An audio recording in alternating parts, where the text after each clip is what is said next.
I'm sure a lot of you are familiar with the legend of Atlantis. It's, been something that's been around for thousands of years. This concept of this island city nation complex that sank beneath the waves after a cataclysmic event.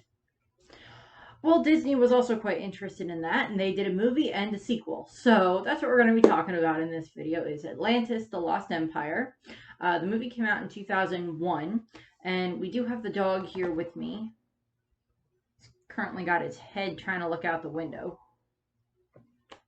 We'll see how long he sticks around. And because of the fact of I'm a dork and like to show things in hyperbole. Oh, look, the dog poked out to say hello. Hi, Rainy. He has no idea what's going on. He's like, you do what you want, Mommy. I'm going to put my nose back out the window. Okay, because I like hyperbole, or just because I'm a dork. We got books to represent Milo. We got Deontay over here representing Kita, because Kita kind of gets possessed by a giant crystal, and Deontay is literally a princess crystal. And then we got a shark and a, whale shark, because Atlantis sank under the water. And the Atlanteans, have representation of animals as a lot of different things. So, there's the quote from Plato that is the opening of the movie. In a single day and night of misfortune, the island of Atlantis disappeared into the depths of the sea. And that quote is from Plato in 360 BC. The dog is still trying to determine whether or not he's interested in this topic. Running dog commentary. Mommy is okay at this moment. We'll see what happens later. The movie itself opens with the destruction of Atlantis, as a way of, it showing that, oh yeah, no, it was real, and like with Disney, of course, they play up a few things. They have to show that, there was something magical here. There's something that survived.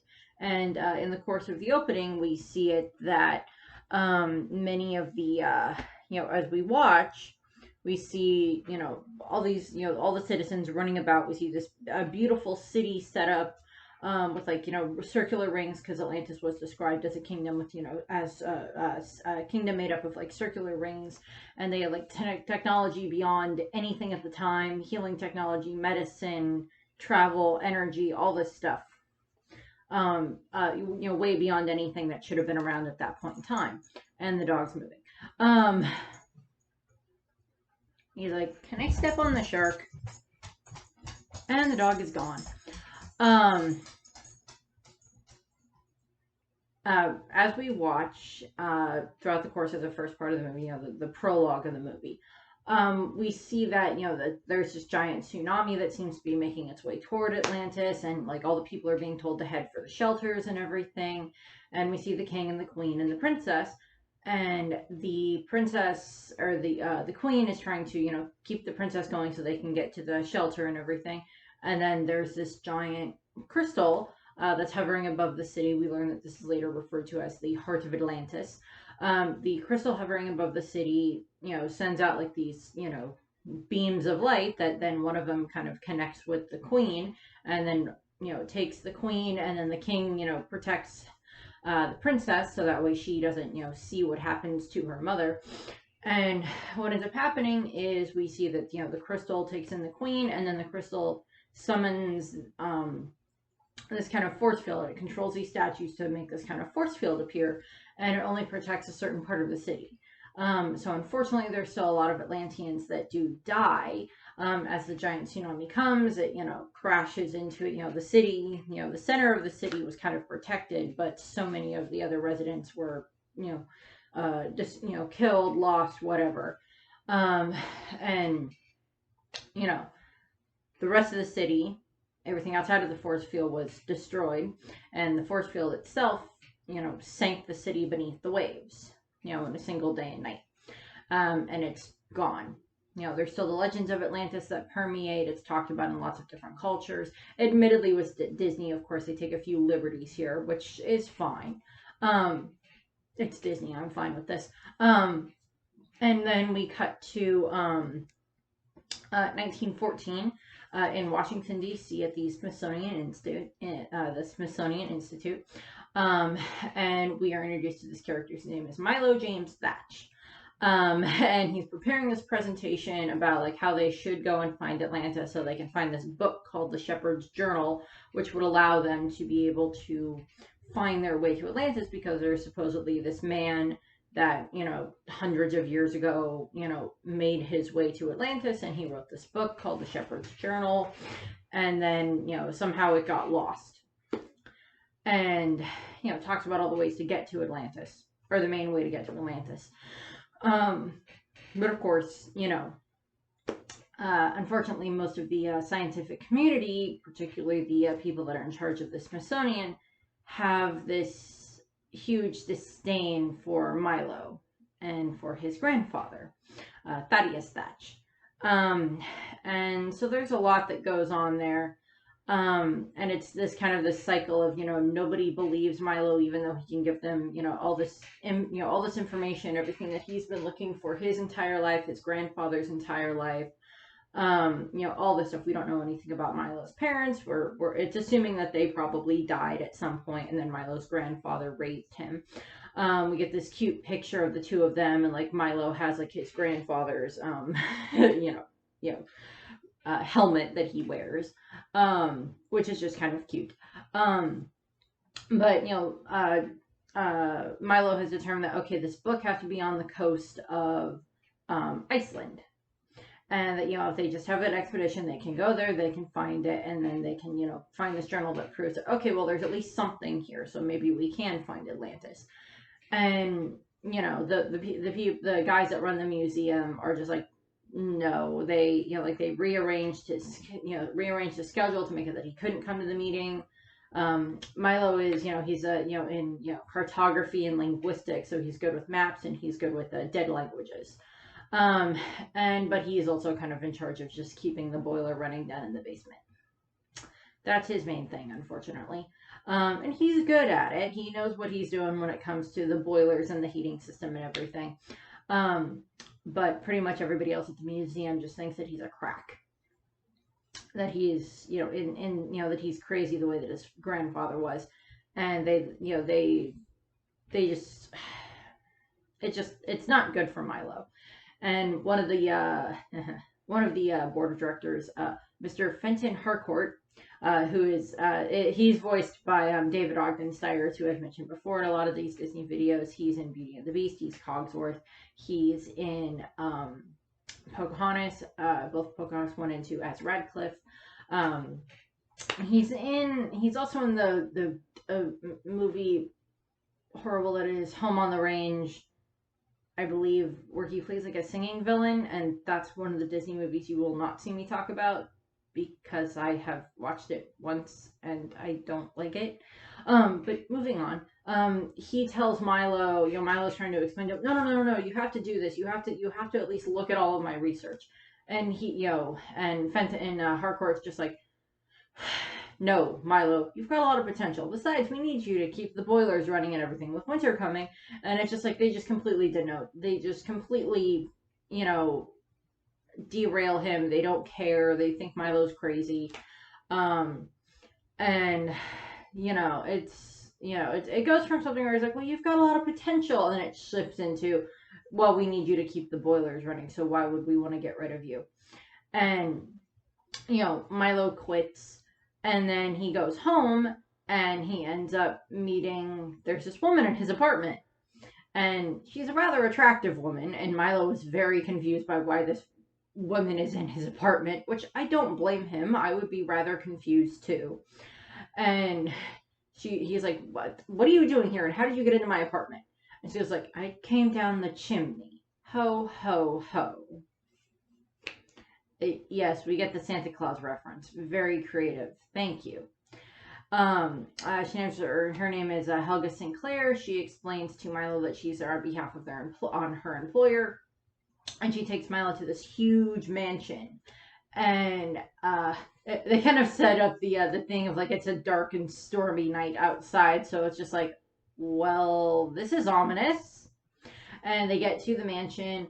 and like there's like all these artifacts everywhere and these paintings and like all this other stuff everywhere. That's just like all these other, you know, artifacts and keepsakes and everything from like all different corners of the globe and different things like that. And they get to, they head up to where the Mr. Whitmore is his name, to his study, and she's, telling Milo, just follow all these rules, blah blah blah blah. And then she goes, and relax. He doesn't bite often, and she's just playing with Milo. She's been around,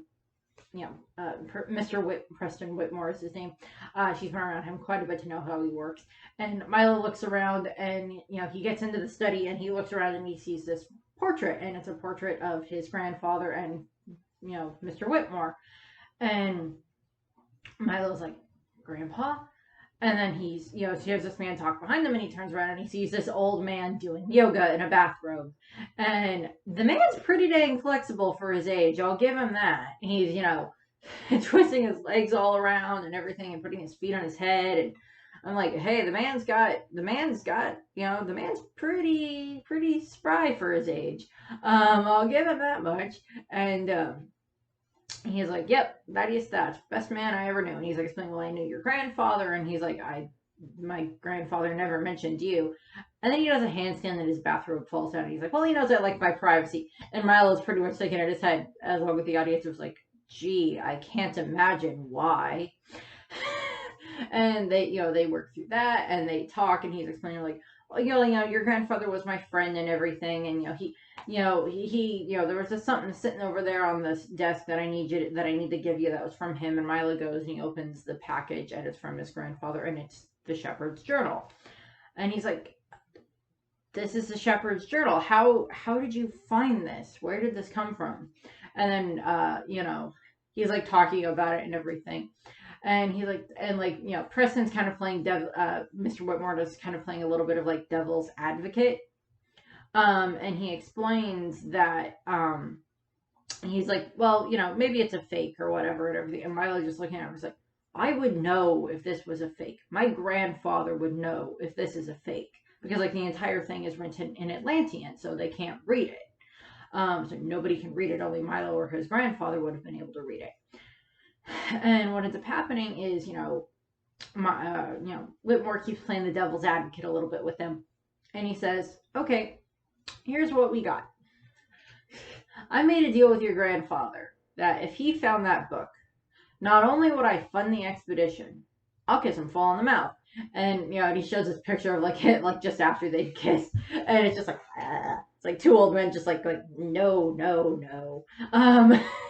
Which, given the time frame, is just funnier than you would expect. But like, he's like, well, we've got all this, and he's like, well, he's like looking at Milo, and he's like testing Milo, of course. And he's like, well, what do you want to do next? And Milo's like, well, I'll get funding. And he's like, well, nobody at the museum will believe you. And he's like, I don't care. I'll do it myself, even if I have to go on a rowboat. And then, Whitmore just smiles, and he's like, that's exactly what I wanted to hear. He's like, but forget the rowboat. And he's like, brings up this model of like this, a submarine, and, all these different, vehicles and everything that are designed for like all terrain and different things like that, and like an air balloon type thing, for like the expedition. And he's like, this is what we got. All built, all ready. All we need is an expert in gibberish. And because that's what he keeps referring to Atlantean as.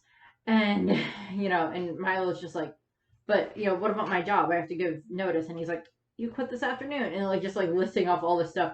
And like, Milo's just like listing off all these things. And Whitmore's just like, nope, it's all done. All packed, all done. And Milo goes, my cat? And his cat rounds up behind him. Just like, my gosh. And he's just like, wow. And Whitmore's like, and this is the quote that I use at the end of the movie, but I like it a lot here. He's like, your grandfather had a saying that our lives are remembered by the gifts we leave our children. This journal is his gift to you, Milo. Atlantis is waiting. Which was just always one of my favorite lines in the entire movie. There's a lot of other lines in the movie that I very much like. A lot of them are actually from Mr. Whitmore. Milo has some good ones too. Same thing with Kita and her father. So there's a lot of, things in this, things in the movie that ring true. And so Milo is like, yes, yes, yes, yes, yes, I will do this. I will do this. I will go on this expedition and everything. And he agrees. And then we jump to the beginning of the expedition, and Milo discovers that, or well, Preston explains it. Well, we've got everything all set and ready. We've got all the crew ready. He's got like this demolition expert. He's got a geologist. He's got a mechanic. He's got a doctor. He's got a all these other people that are like the best in their field. And then and then they cut to the expedition is beginning, and he ends and Milo's slowly meeting everyone. He sees that Helga's there, and she's actually one of the people that's part of the expedition. And Thaddy lots of fun names. Whitmore explains, it was like, well, they're part of the same team that brought the journal back. And Milo's like, where was the journal? And he's like, Iceland. And Milo's like, I knew it. And then he ends up, and then he's like slowly meeting everyone. He sees Helga again. He's introduced to the the elderly cook, whose name is Jedediah Cookie Farnsworth. And Cookie is basically kind of the Old West prospector version of like a cook. Just like this guy was probably part of the gold rush.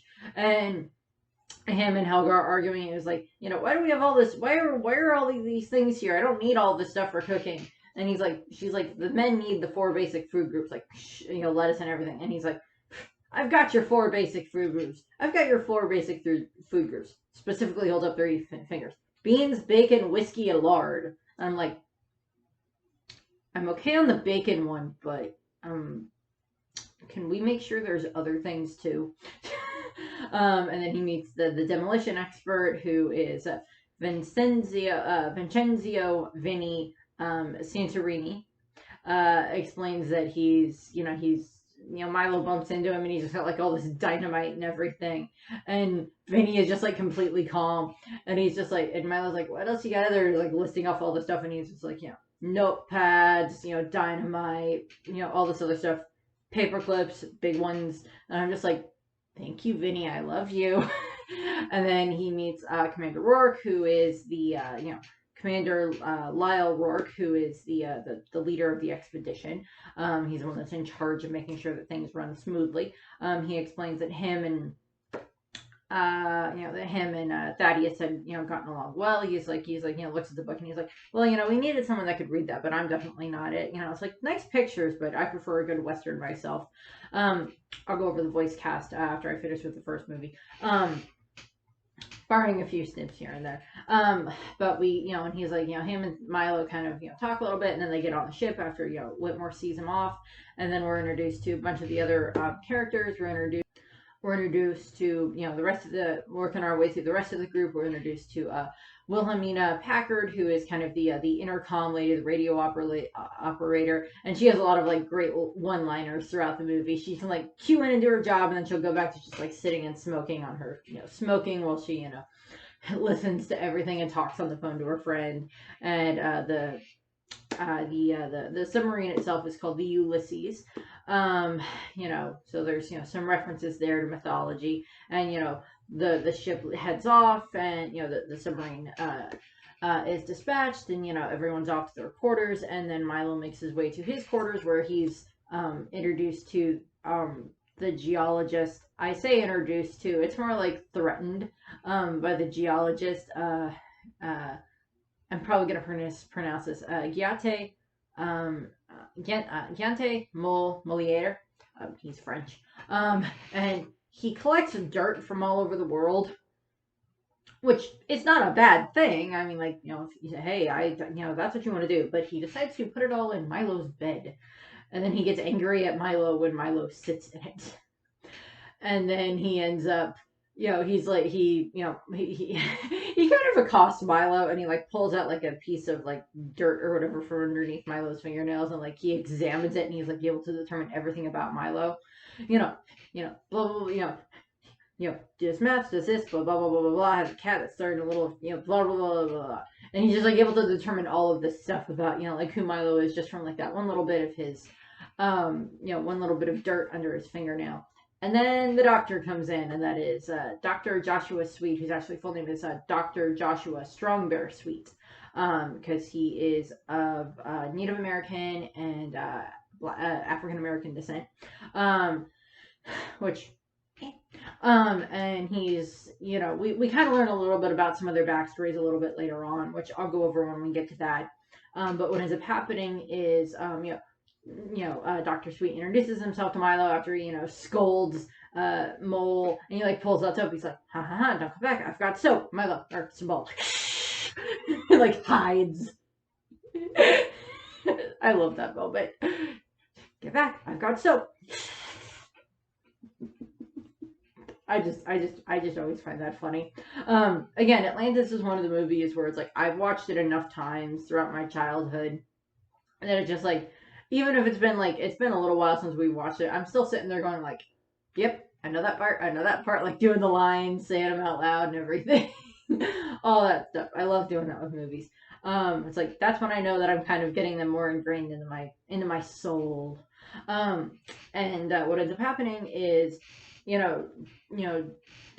Dr. Sweet kind of gives Milo a bit of an examination, which goes a little too personal at one point when he holds up two giant flats, and he's like, I'm going to need you to fill these up. And Milo goes, wait, what? And I'm just like, I don't want to know the end of that conversation. And Milo leaves because he gets like called on the intercom, and he goes to the main deck where he's, being, where he's ends up interacting a little bit more with Rourke and with Helga, and then he ends up meeting some of the other members of the crew, including the teenage mechanic Audrey Ramirez. Her father was part of the original crew that found the journal, and then she took over because I'm assuming he's probably to the point where he didn't quite want to go because he's a little bit too old. But she's there. She's got attitude. I like Audrey. She's good. But they work their way through that and everything, and Milo is giving them kind of a bit of an explanation as to how they're going to get into Atlantis. That they're probably going to end up, there's going to be this creature called the Leviathan, which is supposed to be this, giant creature that is supposed to guard the entrance to Atlantis. And he's like, but it'll probably end up being, like a carving or a statue or like a picture on, or, like a drawing on the wall or something like that, designed to scare sailors. And first of all, I'm like, how did sailors get this far down? Because you're already several hundred leagues under the ocean. Or several, 100 leagues underneath the water. So it's just like, how did other places get there? But they're working their way through this giant trench, and then the ship is attacked. And at one point, Milo is like explaining about like how how they're gonna get to Atlantis. Like, we're gonna have to go through this, tube and everything, and come up into the shallow area, like all these other places. And he compares it to like going through the grease trap on your sink, and Helga's like, linguistics, plumber, something else. It's a wonder if he's still single type thing. I do like Helga's line. She, her and Rourke are the two bad people in the movie, but I still kind of like some of her lines. And what ends up happening is, Milo, then the ship is then attacked. Well, first they end up in this giant ship graveyard underneath the ocean. So it's at the bottom of the ocean floor, and there's like ships there from like every era, stretching all the way back to like when Atlantis probably first sank. And, they end up getting attacked by this giant creature. It's the Leviathan.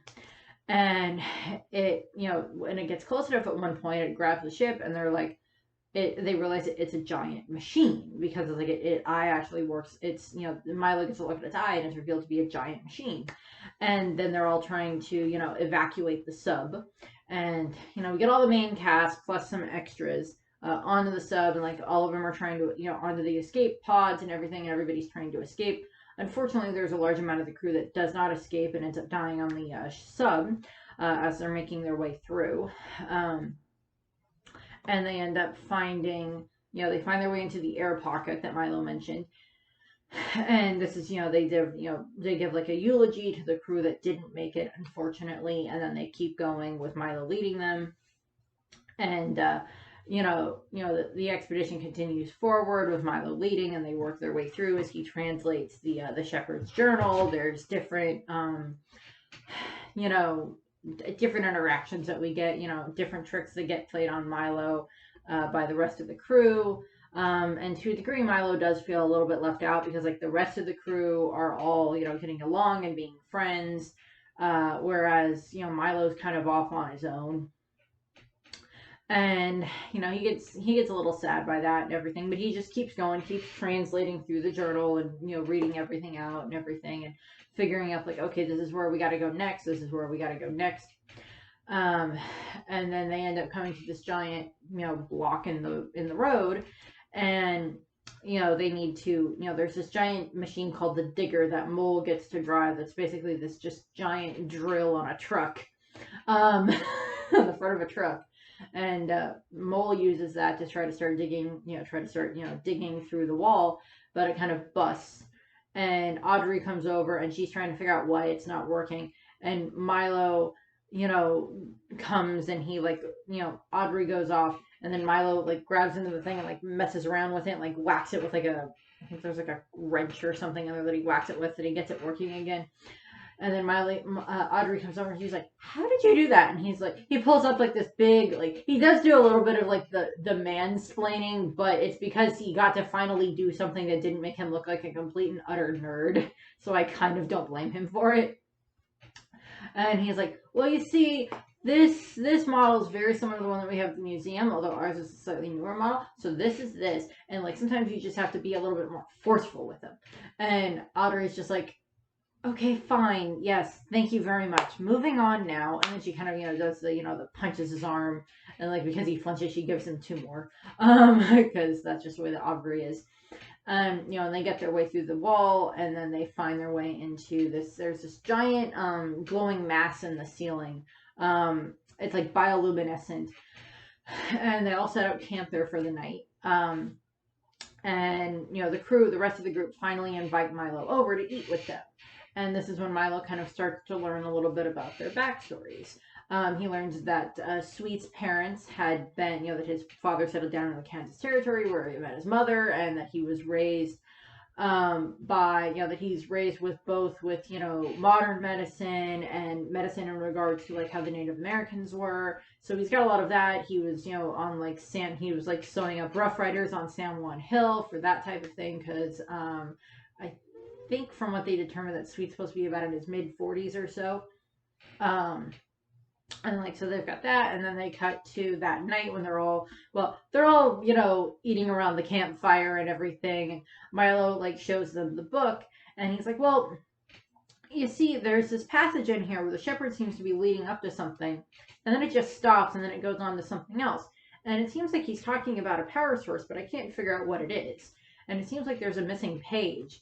And like Milo's like looking around at everyone, and he's like, well, maybe, that's why we're here, because of adventure and everything. And he's like, and he like hesitates, and he's like, unless you're all just in it for the money. And they're all just like, they all look at each other, and they look at Milo, and it's just like, money, money, money, money, money. That's why they're all there. And to a degree, I can't necessarily blame them.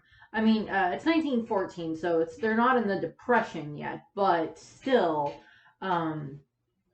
being able to, we learn that throughout the course of this scene and into the next scene, when they're all getting ready to go to sleep and everything, and they're setting up their tents, and Milo's not very good at setting up his tent, so like Vinny helps him, and they're like getting everybody's backstory and everything, and like Audrey's, Milo's asking everybody about some of their backstories and everything, and Audrey's like, well, my dad, I didn't get to meet your father, or I didn't get to meet your grandfather before, my dad was on the previous expedition and everything, years ago, and but my dad always wanted 2 sons, one to be middleweight boxing champion and the other one to run his machine shop. And she's like, but what he got was me and my sister. And Milo's like, well, what about your sister? Because Audrey obviously is doing the mechanic stuff, and she's like, oh, well, she's 24-0 with a shot at the title next month, in regards to her sister being a boxing champion and everything. So I'm just like, hooray on the Ramirez family. And then we get And we get Vinny's backstory, and Vinny's backstory is basically Vinny explains that like I have the quote here. It's not the quote I use at the end of the video. Obviously, that's the Whitmer quote about Milo's grandfather. But this is just like the quote that Vinny says about his family. My family owned a flower shop. We would sell roses, carnations, baby's breath, you name it. One day, I'm making about 3 dozen corsages for this prom. You know, the one where they put on the wrist and everybody they come. Where is it? When is it? Doesn't match my dress. It's a nightmare. Anyway, I guess there was this leak next door of gas or what. Boom! No more Chinese laundry. Blew me right through the front window. And he lights a match. It was like a sign from God. I found myself. That boom. And it's just like this just funny thing there. But like, okay, Vinny's backstory is odd. But yeah, it's like we're getting Vinny's backstory. Like, he asked like what Mole's backstory is, and Dr. Sweet's like looks at Audrey and was like, "You shouldn't have told me. I'm done. Looks at him. He's like, "You don't want to know." Looks at Audrey. "You shouldn't have told me." And I'm telling you, you don't want to know. And like Mole like burying himself in the ground to sleep that night. And it's just like, okay then, yeah, no, I don't want to know. And they're interacting with each other and building more of a bond. And then they end up that night Milo makes his way out of the tent, and unfortunately he ends up out of the glowing thing in the ceiling comes all these little fireflies, or what appear to be fireflies, and Milo kind of swats one, and it sets stuff on fire. And then all the rest of them start setting everything around the camp on fire, and Milo starts running around screaming about fire. And Rourke hears him, and he like looks at his alarm clock, like literally with the look of it's too early for this, and he's like, I'm gonna kill that kid. And he gets up and he looks out of his tent, like everything's on fire, and they're trying to get and he's like, forget about turning out forget about putting out the fire, just go. And like they're trying to escape and get away from the fire and everything and salvage as much as they can. And Milo gets separated from the group. This bridge that had been underneath the giant glowing, fluorescent thing in the ceiling, which already just sounds like a very weird way to put the bridge, has collapses while they're on it, and they all fall. Luckily, they're all fine. I don't think anybody else in that section died, but they get back, and then what ends up happening, or they get through that, and then we cut to Milo, who woke up away from the group, and he has this cut on his chest, and he ends up, there's these people that show up, and they have like these masks and everything, and like big masks that like cover a large amount of their body, so you can't even really see them. And he's like looking at them, like one of them takes off the mask, and it's revealed to be a girl or a woman, and she heals Milo's injury with like this crystal that's around her neck. She touches it to the injury, and then she touches her hand to it, and it heals the injury. And then her and the rest of the group run off. Rest of these natives run off, and Milo starts chasing after them, as do the rest of them, and they make their way through the rest of the cave system, and they break through, and then they come out, and they're just like, all the group are just like staring, and and we pan across, and there it is. There's Atlantis. There's this, lost city that they thought that the only thing that they were going to find was like pottery or buildings and ruins and stuff like that. But no, it's a society. And then they're all just like staring at like this thing, and it's like this up on this like water plateau with like water still flowing off of it, and then like you can see the city in the middle. And it's just like just that gobsmacked, mouth open, and I don't blame them in the slightest. I would be doing the same thing if that happened to me. If Atlantis was real, and like for some reason I was the person that found it, I would just be like, I'm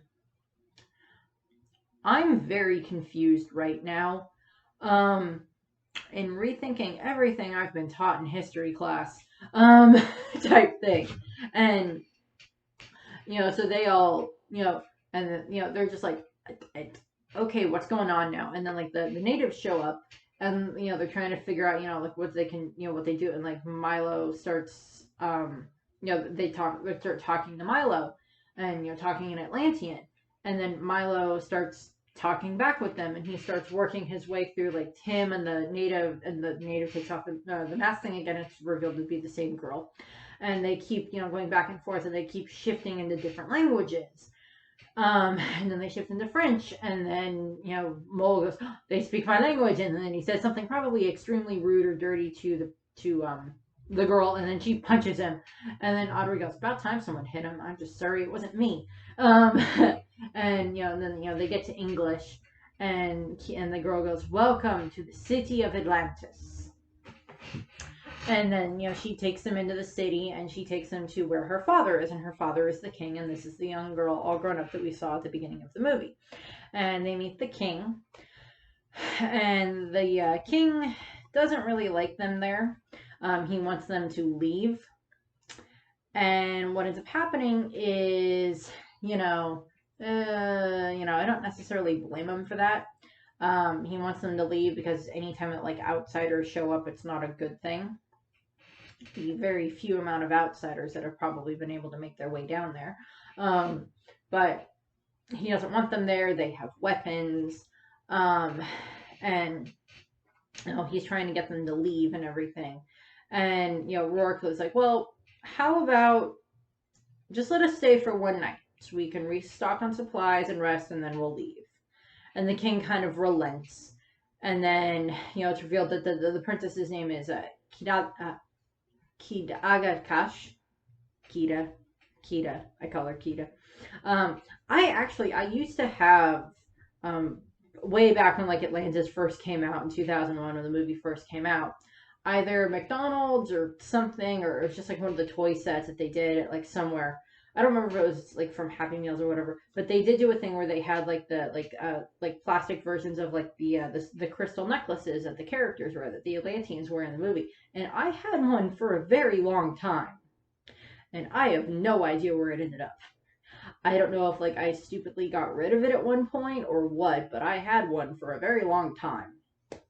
And I really liked it, but I don't have it anymore, unfortunately.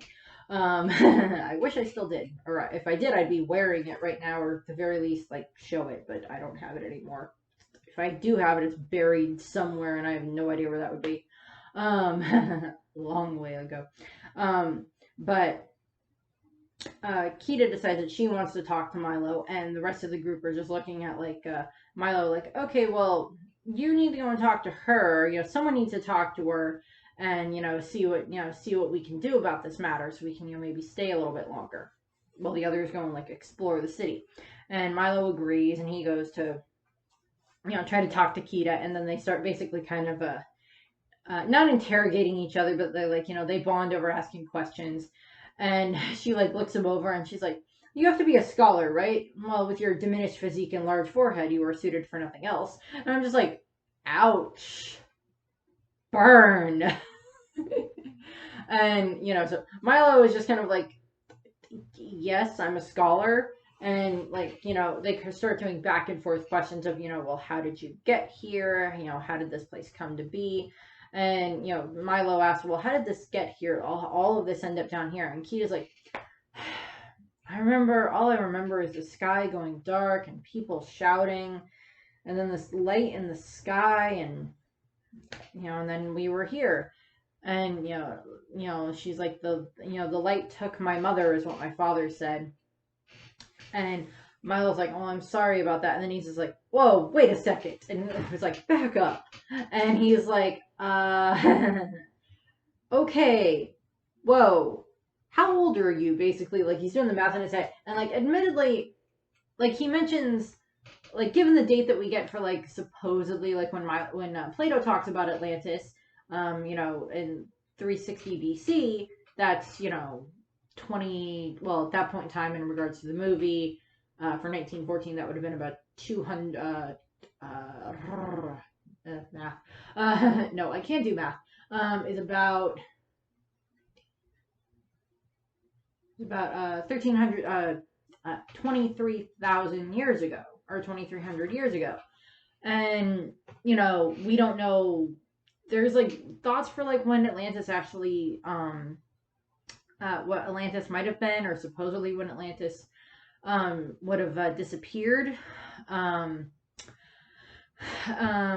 have put it about, but, like 3,000, 4,000 years ago, but then other ones also state that, because it supposedly was like around like before even like the Egyptians had like the pyramids, like before the Egyptians built the pyramids and everything, that like Atlantis had all of this stuff, all this technology and everything.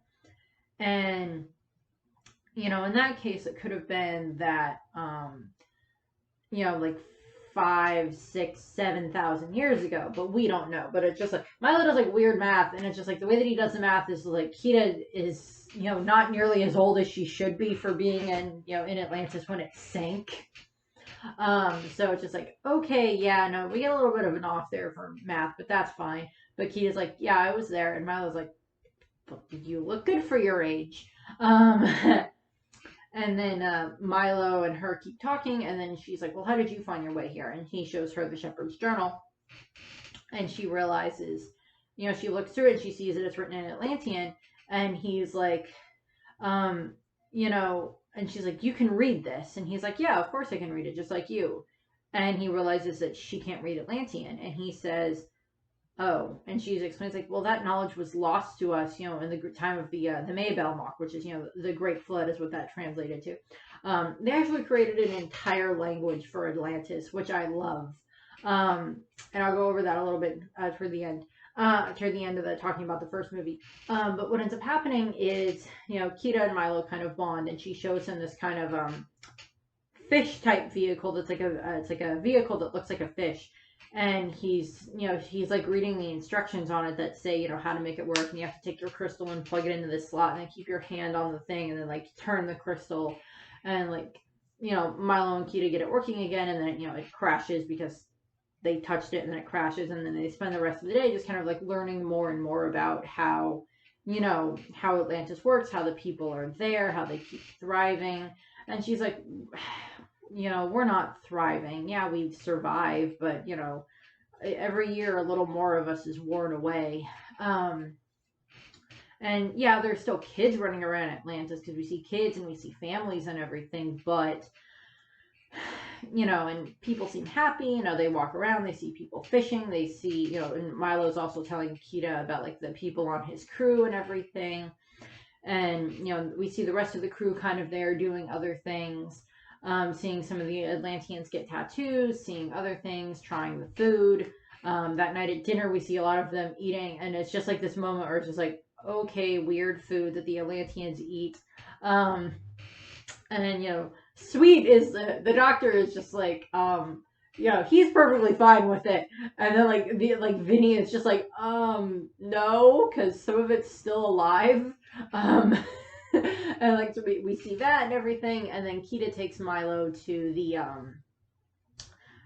to this kind of secluded place, and she's like, well, I brought you here because there is a carving here, a mural here with writing all around it, and I can't read it, but you can read it, so if you can translate it, then we can see what it says.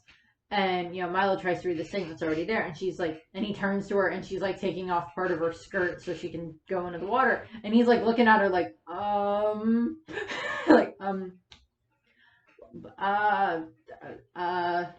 what's going on? She's like, it is a fairways, you can swim, right? And he's like, I can swim pretty good, I can swim good, pretty good. They have Michael J. Fox play Milo Thatch, and it is perfect casting on that part. It is perfect for Milo. And they get through, and they swim there. Milo kind of makes a bit of a fool of himself at one point. But they swim there, and then, Kita and him, via, swimming around, using her crystal as light to read it, and then going back up for air every now and then in like this little air pocket. They keep going around. And then, he reads through the stuff around the carving, and he explains, and he tells her, okay, so the power source I've been looking for, the giant crystal thing, you remember the light? They're the same thing. It's called the Heart of Atlantis. And then they, and if we can find it and everything, and he was, oh, the missing page in the book. And then they make their way back to, the top part of Atlantis. And then that's where Rourke and the rest of the crew are waiting with a lot of guns. And they, they kind of take Kida hostage. And this is when, Milo realizes that, oh, they're just here for the money and everything. And they just want the power source and everything. And, Rourke uses Kida as a hostage to make Milo do what he wants him to, and then they go to the king, and again they use Kida as a hostage against the king. What ends up happening is they go to the throne room and they start threatening the king, because they have Kida hostage, and they can, shoot him on sight and everything. And Milo's reading it, he's just like, all it says is that the heart of Atlantis lies in the eyes of her king. And, Rourke, threatens the king, and, and then Rourke figures out where the where the heart of Atlantis is, because in the throne room, it's saying, the heart of Atlantis lies in the eyes of her king, or lies where the eyes of the king can see. And there's this kind of pond area in the, temple, in the castle. And Rourke figures out that that's where it has to be. So they end up making their way down there. Him and Helga and Milo and Kida make their way down there.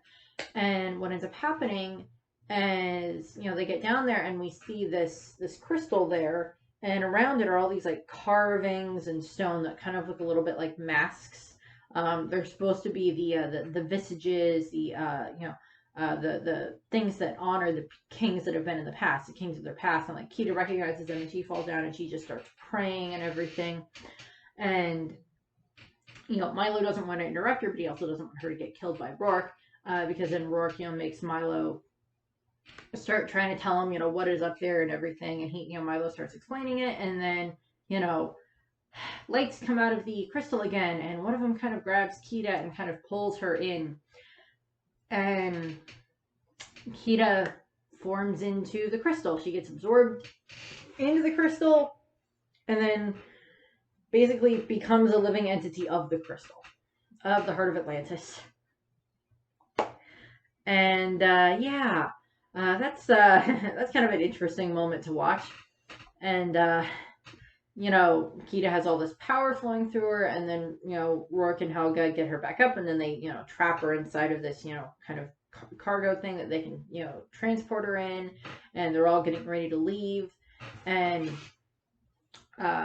Milo, it basically berates everyone. It's like, you're just doing this for money. It's like, well, Aubrey, I'm sure you and your father can open, so many different garages. Vinny, I'm sure you guys can have so many different flower shops and make your family happy, and like, all the rest of you can do all of that and everything. And it's like, you're gonna kill everyone.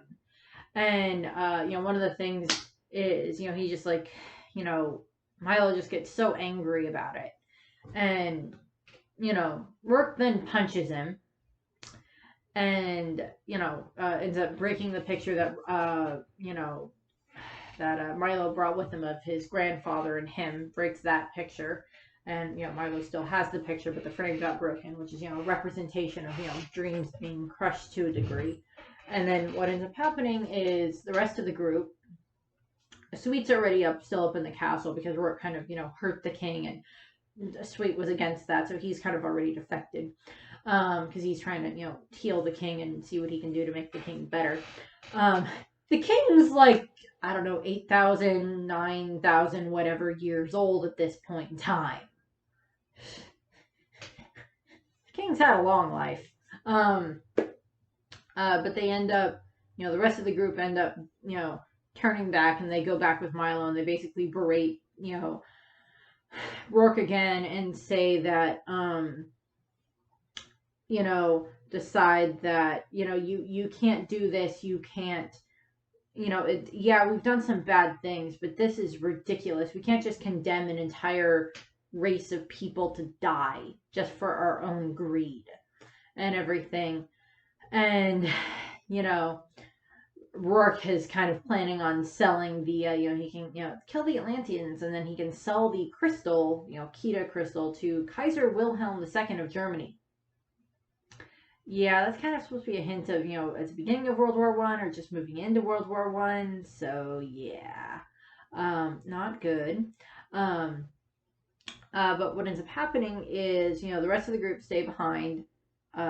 Rourke and Helga and the rest of the miscellaneous, soldiers that they had with them get working, get moving again, and they make their way across the bridge that leads to Atlantis, and then Rourke blows up the bridge, and then Milo goes up to talk to the king, and Milo kind of ends up blowing up a little bit at Sweet because well, first Milo has this conversation with the king, and he's like, the king's explaining that you know all I wanted to do was protect my daughter and protect my people, preserve the life that we still had here, so we didn't so we just didn't die out. And I thought, putting the crystal below the city was a way to help protect the city and protect my daughter. And it took her mother, it took my wife from me and took Kita's mother from me all those centuries ago, and I didn't want to lose her to it too, but now I am. And like, the king's dying and he knows it. Um and he's explaining to Milo and everything, and he takes off his own crystal and gives it to Milo, and he's like, save Atlantis, save my daughter, you know and everything. And then he dies, and Milo ends up kind of blowing up at Sweet about the fact, Sweet's like, so what are we gonna do now? And Milo's like, why are you asking me? What do you expect me to do? I'm the one that led him here. I'm the one that led Rourke here. I'm the one that led that bloodthirsty man here and basically handed him the crystal. I did all of that, and all these people are going to die because of me. And Sweet's like, Sweet, Sweet is very good at giving advice. And he like looks at Milo and he's like, from what I've heard, sometimes when you've hit rock bottom, the only place left to go is up. And Milo's like, who told you that? And he goes, a man by the name of Thaddeus Thatch, Milo's grandfather. And that kind of riles Milo up. And he's like, okay, I know what I'm doing. He puts on the crystal and he walks out, and he's like, okay, I'm going after Rourke. And he tells the rest of the group, I'm going after Rourke. And they're like, you're crazy. And what ends up happening is, they end up, Milo is like, well, I got to do something. And he starts showing everyone, how the different fish vehicles, I think they're called ketas. I don't remember exactly what they're called, but they're really cool looking. I like them. And he's like, okay, so this is how they work. You have to put the crystal in, you put your hand on the pad, you turn the crystal, so it's like turning on a car, and they activate, and then you can control them by touching them, and thinking what you want to do. They also have the ability to shoot lasers, which is cool. And they start, they all rally up, and the rest of the crew, they're there, the rest of the main group are there, and then, a bunch of the Atlanteans get rallied up to help and everything, the soldiers and everything, and they all go after Rourke. And Rourke and Helga and their group with Kita have made their way to the bottom of this dormant volcano. And they had found this earlier, and it's just a dormant volcano that, straight shot is to the surface. You blow the top, and then you can get out. They busted a hole in the top, so now they've got the air balloon ready to go, so they can make their way out. And Preston Whitmore must have some very good friends, because he's got a lot of things there that are just like, they've got like proto versions of like different types of like planes and everything that like shouldn't exist. I'm just like, I don't remember hearing about those in history class. So what have you been holding out on us, Whitmore? And like, they're all getting ready to go up, and then the Milo and his group show up, and we get the whole big the whole fight / chase sequence and everything, which is very very fun to watch. Milo is very very determined to try to save Kita, and the rest of the group are trying to help too.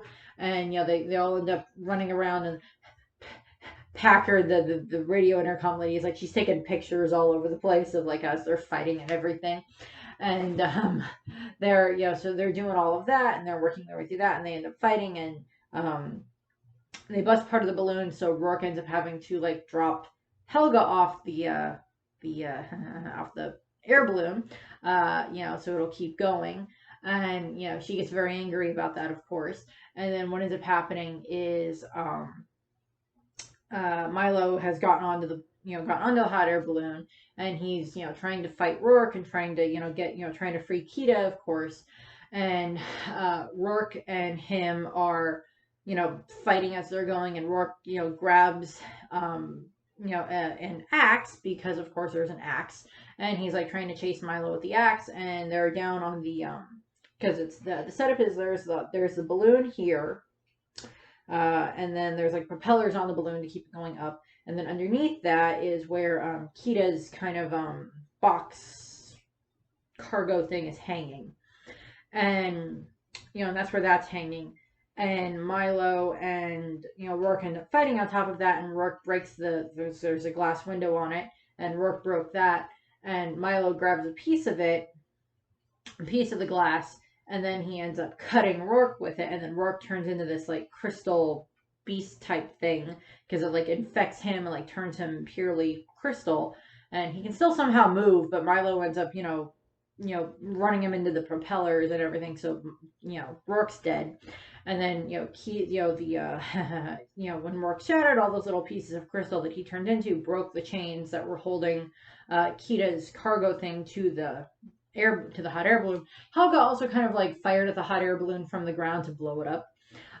Slight bit of trivia. Had they done because they did do a direct to video sequel for this, which I will talk about, but they also, if they had done a direct to theaters one, it would have been Helga would have been the antagonist, the main antagonist of it, and she would have been turned into a cyborg somehow. I have a thought they probably would have done something to like bring in more of like World War I aspects to it, but they didn't end up doing that. Helga's not even in the second one at all. Neither was Rourke, because he died in this one.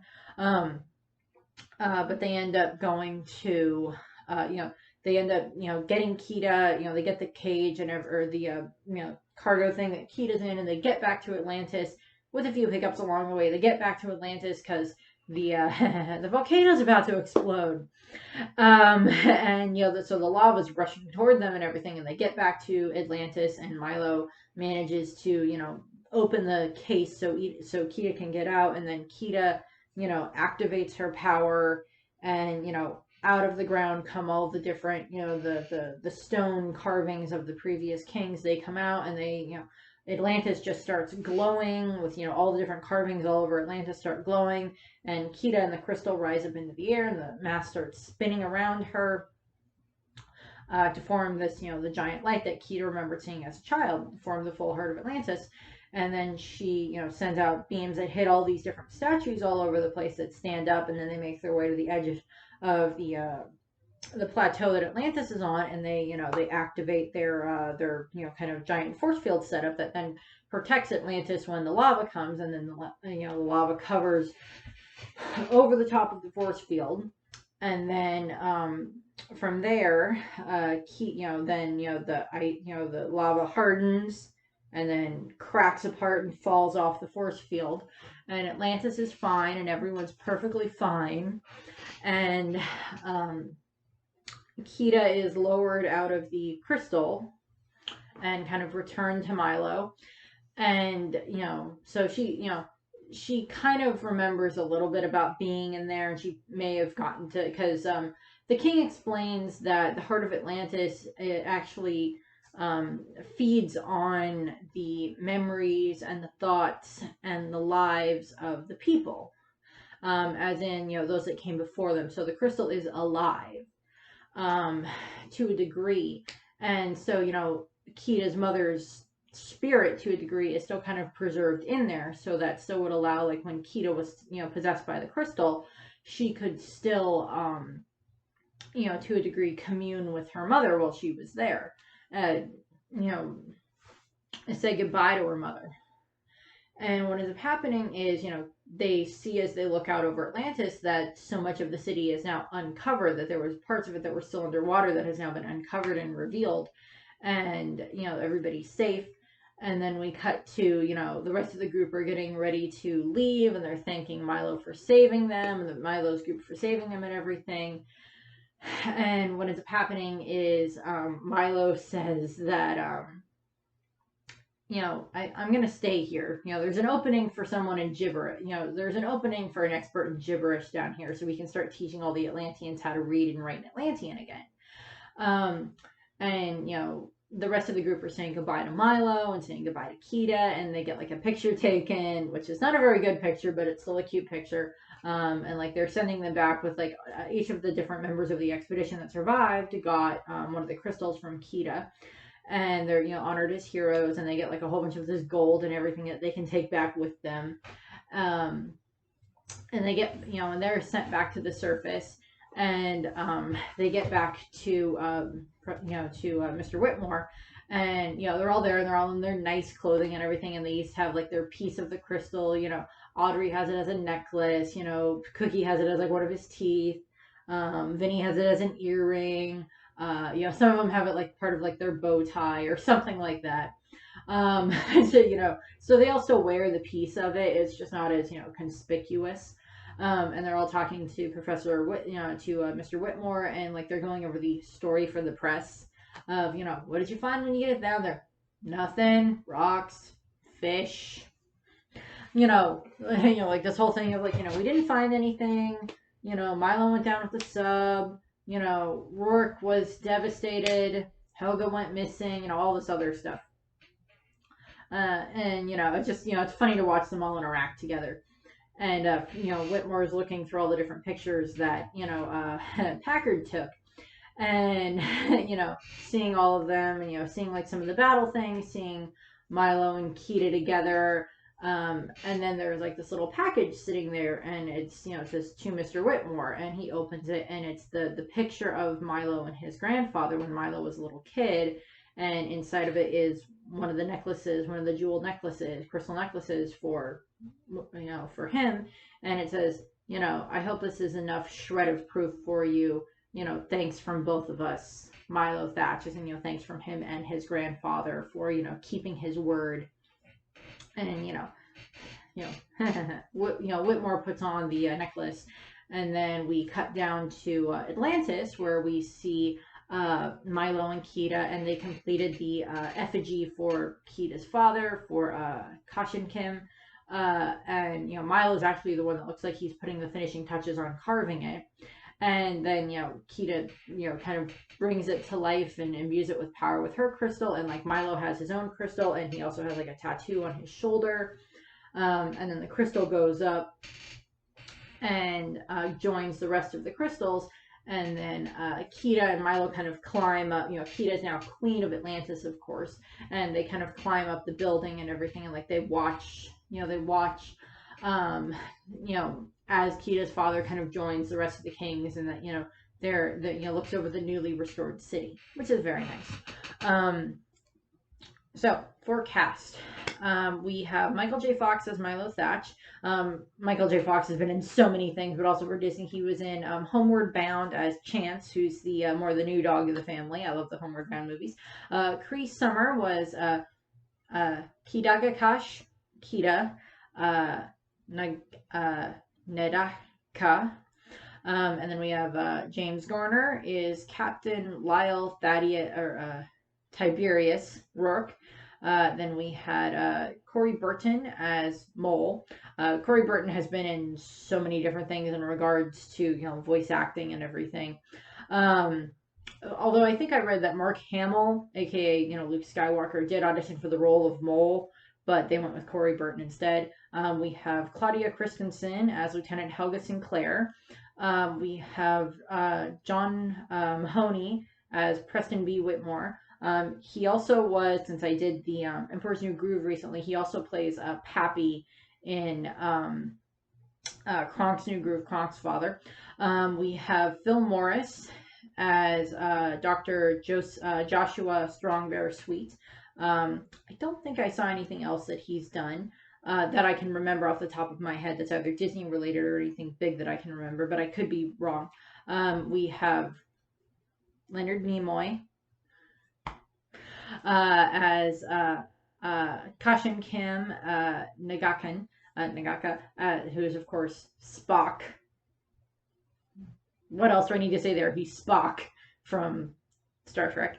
And then he also was his other Disney connection was he also played the original voice of Xehanort in the Kingdom Hearts games. Xehanort is one of the is like the main overarching villain in the Kingdom Hearts games. It's like the one behind so many of the problems that Sora and his friends have to deal with. He's a very major villain in that, and Leonard Nimoy was very good in the role. And then unfortunately he passed before they had been able to finish the final Kingdom Hearts game. So he couldn't, dub his lines in and everything. So they had brought someone else in to play it for the Kingdom Hearts 3 and probably for any subsequent games where Xehanort is necessary and it's not just like a flashback thing where they can just use pieces from the previous game. We have Don Novello as Vincenzio Vinny Santorini. We have Jacqueline Oberados as Audrey Ramirez. We have Florence Stanley as Wilhelmina Packard. We have David Ogden Stiers, I mentioned, as Fenton Q. Harcourt. We have Jim Varney as Jedediah Aldrich Cookie Farnsworth, who is of course Cookie, who's the chef and everything. He's also played Ernest P. Worrell from the Ernest blah blah blah goes to blah blah blah movies.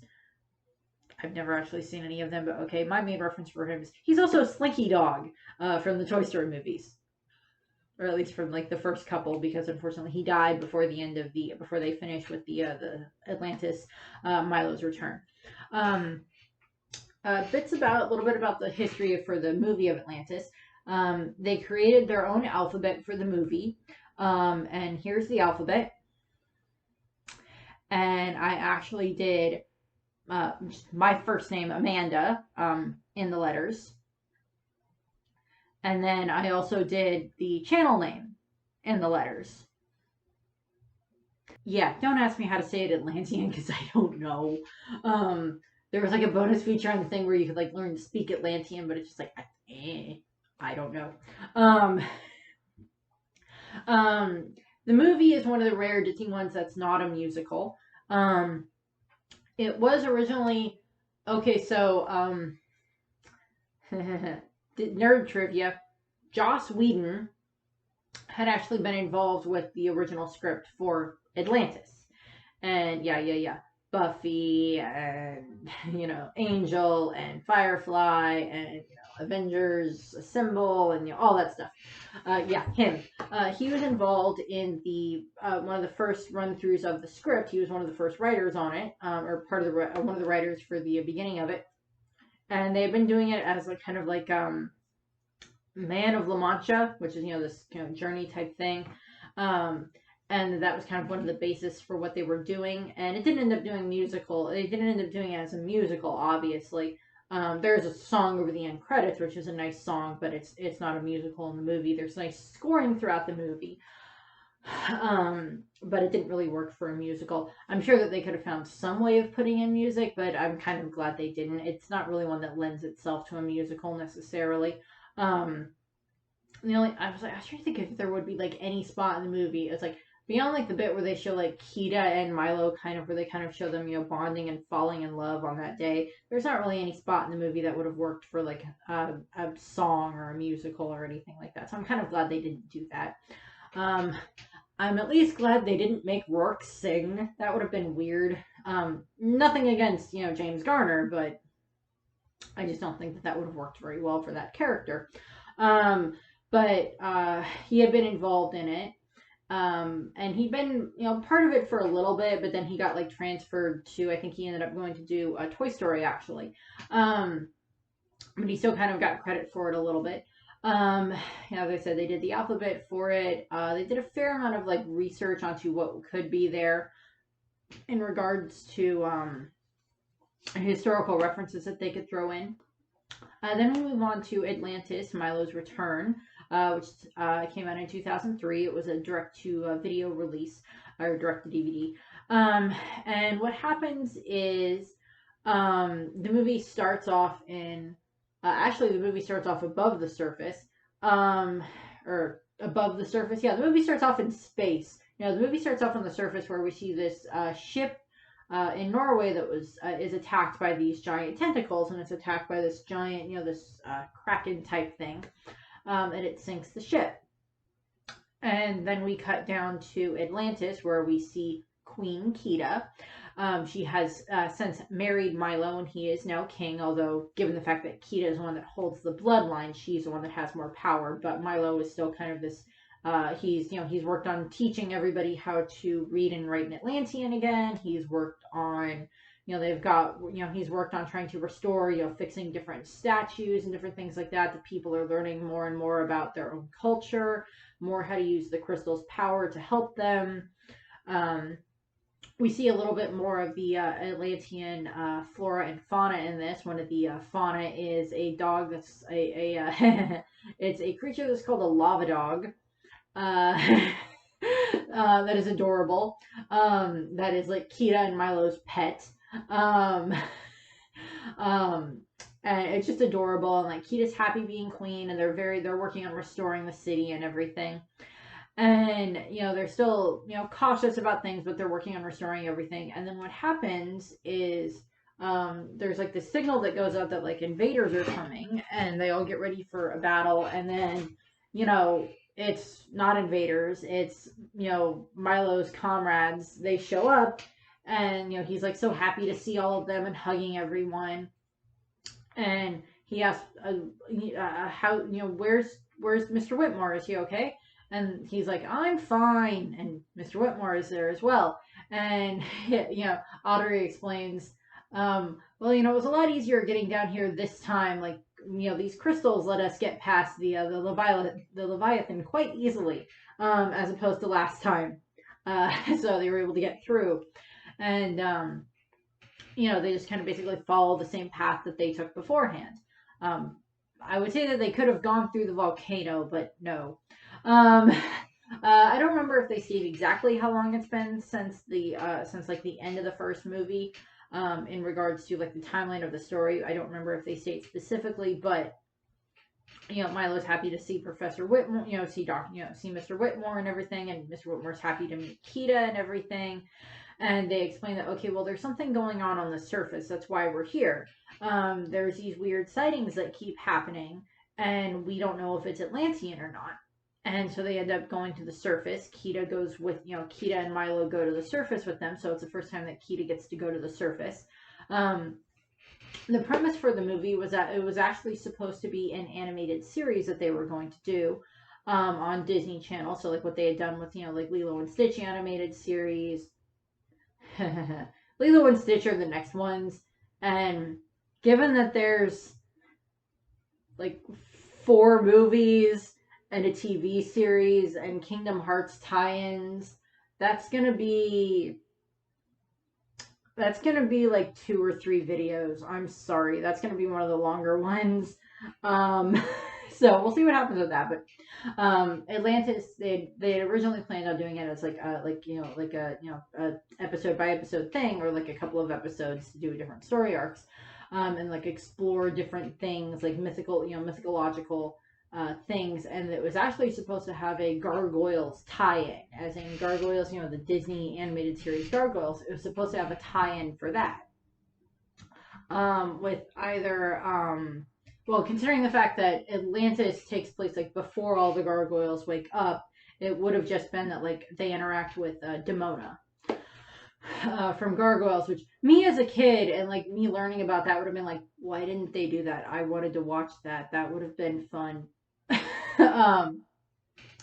But what ends up happening is, they go to Norway and they start looking around, and they end up interacting in this village. Their ship gets attacked by the Kraken, and they figure out that, okay, it's not Atlantean, but they end up getting to this village that's, this town that's, not a very nice looking town, and they end up meeting Edgar Volgood, who is kind of the mayor of the town, and tells them that they need to leave and that it will be repaired, and that they can, that they can just leave after, that they need to leave now. But they don't. They stick around because they sense something's wrong with the town.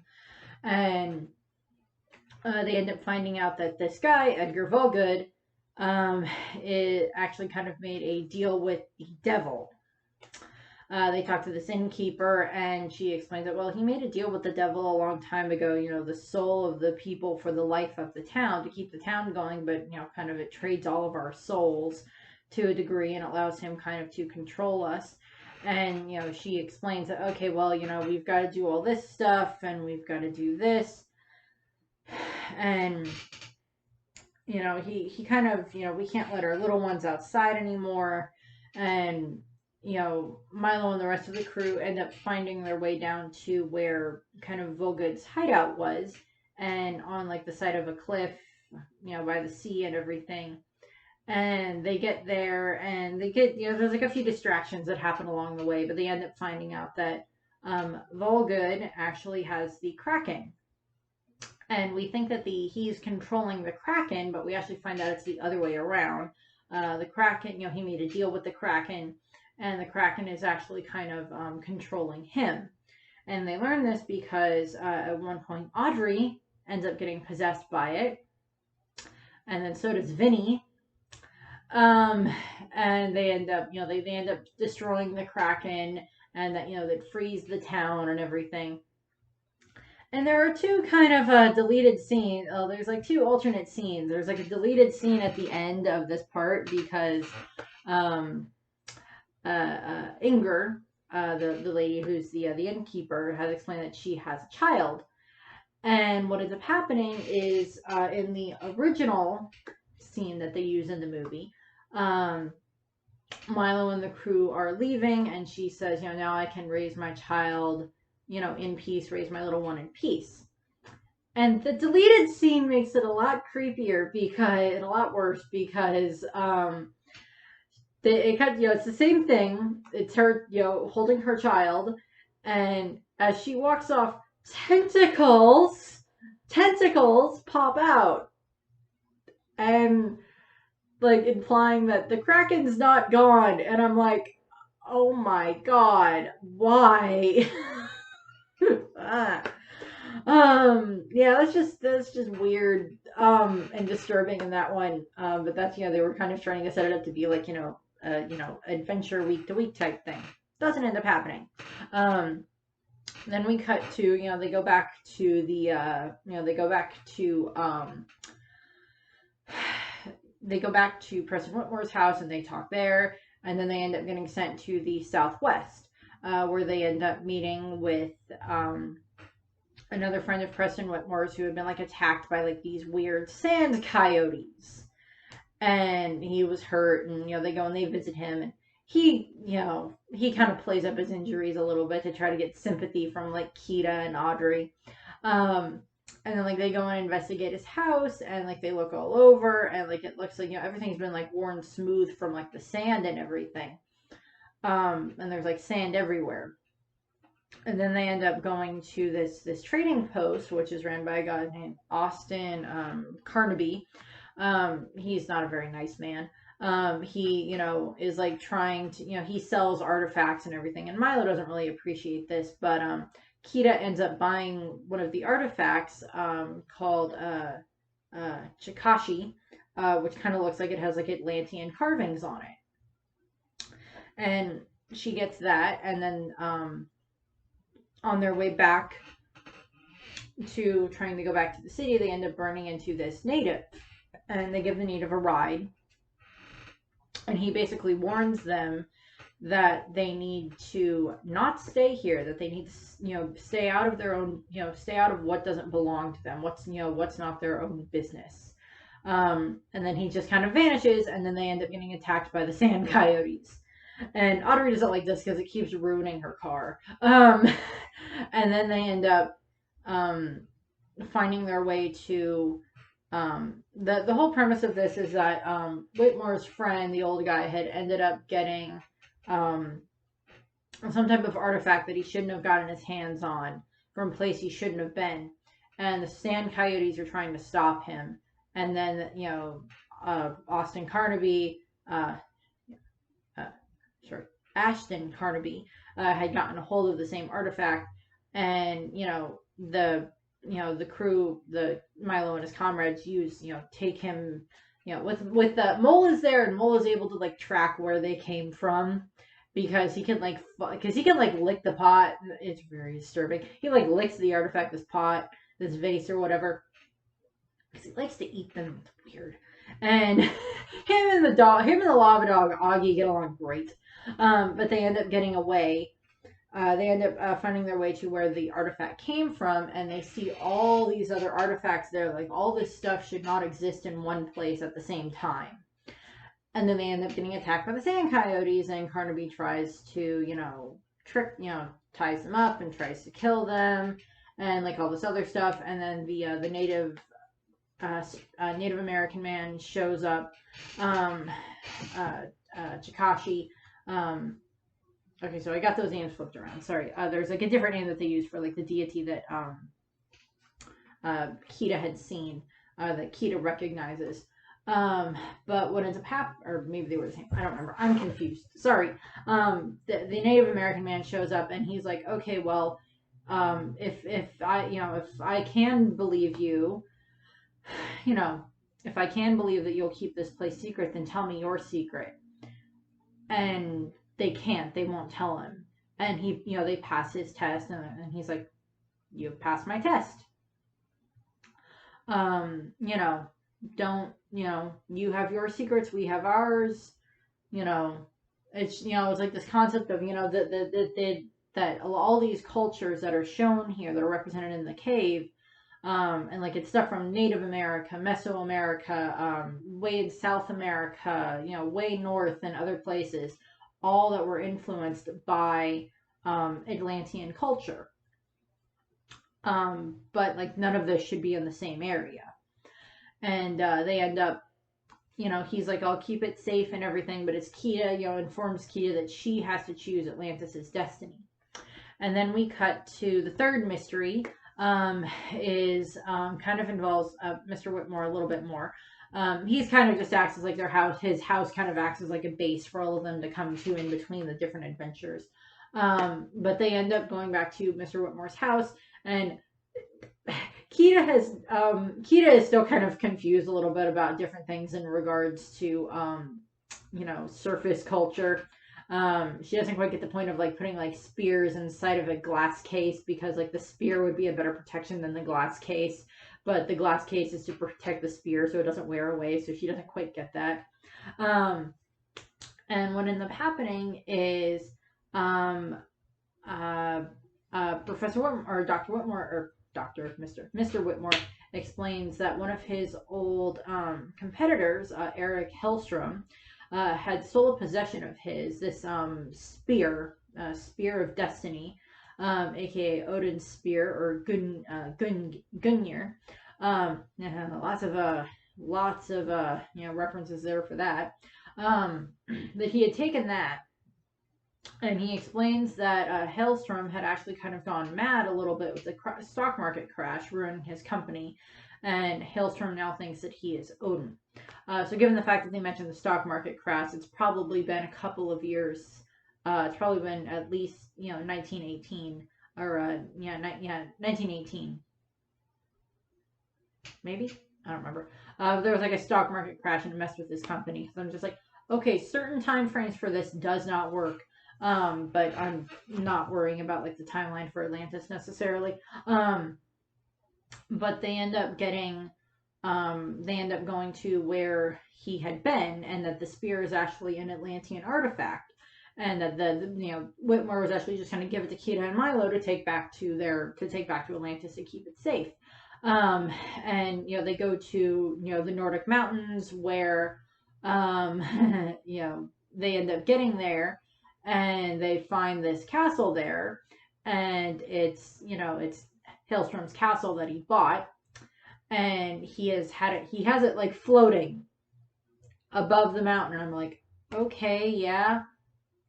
He's activated the spear's magic, and he's also created this giant ice beast that is, trying to, is there and tries to attack them, and they do end up getting past the giant ice beast, and they make their way into the castle, and uh, you know, Hell's, Hellstorm has kind of, lost it some more, and he thinks that he's actually Odin, which is why he wanted the spear and why he wants to cause Ragnarok. And he thinks that Milo is like the god of mischief, is Loki, which go watch Loki. It's great. Again, Disney Plus, please advertise on my videos because they are like the best commercial you were gonna get. That doesn't involve an actual celebrity. But he thinks that Milo was Loki, and then he thinks that Kida is his long lost daughter, Brunhilde, and he kidnaps her.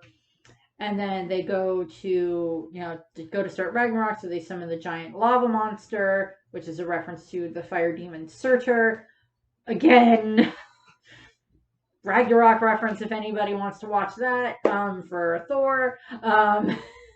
And in order, the frost beast and the, Surtur, work on trying to, they get the spear and they work on trying to use their power to destroy the world.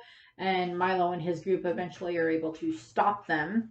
They've got Vinny, and I don't remember if they have Mole there or not. I think they have Mole there too, and then they have Audrey, and it's all of them work together to, defeat them, and stop this and stop everything from happening. And during the escapades, Kida comes to a greater understanding of just how powerful the Atlantean crystal is, and that how much trouble it can cause, and that she has to choose between hiding it and between sharing it with the rest of the world. And what she does is she does decide, her and Milo and the rest of the crew, including Mr. Whitmore, go back to Atlantis, and she, reunites the spear with the crystal, and she realizes that her father was wrong for hiding the crystal from mankind, and that combined with the spear and the heart of Atlantis, she is able to, she makes the giant, force field around Atlantis again, and then she uses it to raise Atlantis back to the surface. And they end up, that they end up getting all the way back to the surface, and that it's been, for, 9,000 years. It's the first time in 9,000 years that the sun itself has shone on Atlantis. And, that now Atlantis gets to be part of the real world, part of the surface again. And the movie comes to an end, it's Whitmore narrating that, from now on, the world, is a better place with Atlantis there. They got a fair amount of people back to play their characters. They did end up having James Arnold Taylor play Milo in this, instead of it being, Michael J. Fox. Pretty much everybody else is, I think, the same. They had Steve Barr, because the gentleman that played, Cookie in the first movie, he passed away before they were able to finish, so they had Steve Barr come in and finish up those things. Floyd Red Crow Westerman plays Shikashi. They had Clancy Brown play Edgar Volgood. Not really too much. No, don't think there was too much else.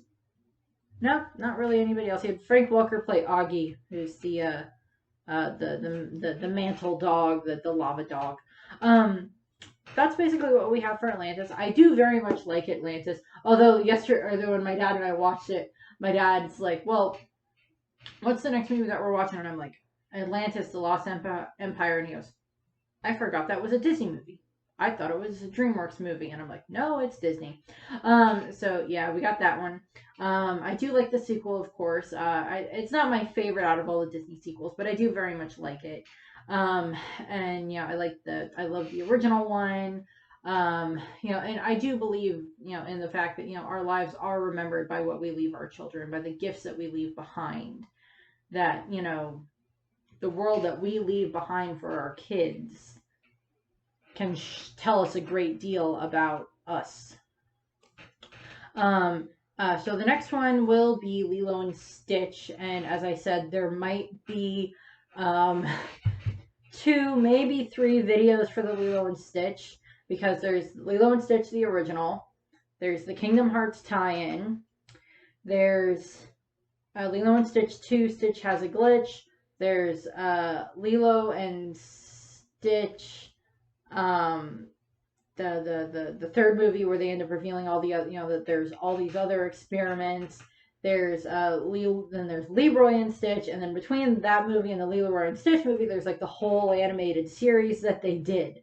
So I got a lot to talk about for that. So we'll see what happens with that. Obviously, I am not going to go through and break down every single one of the Lilo and Stitch episodes for the series. That would take a while. That might be something else that I do at some point, but that would take a while. Yeah. But yeah, it'll be Lilo and Stitch next, and that'll be at least 2, maybe 3, we'll see, videos. So that's what I got. Yeah, that's what I got for this one. I thank you very much for watching. I hope you enjoyed the video, and I hope you have a nice rest of your day. Bye. Your grandfather had a saying, "Our lives are remembered by the gifts we leave our children." This journal is his gift to you. Atlantis is waiting.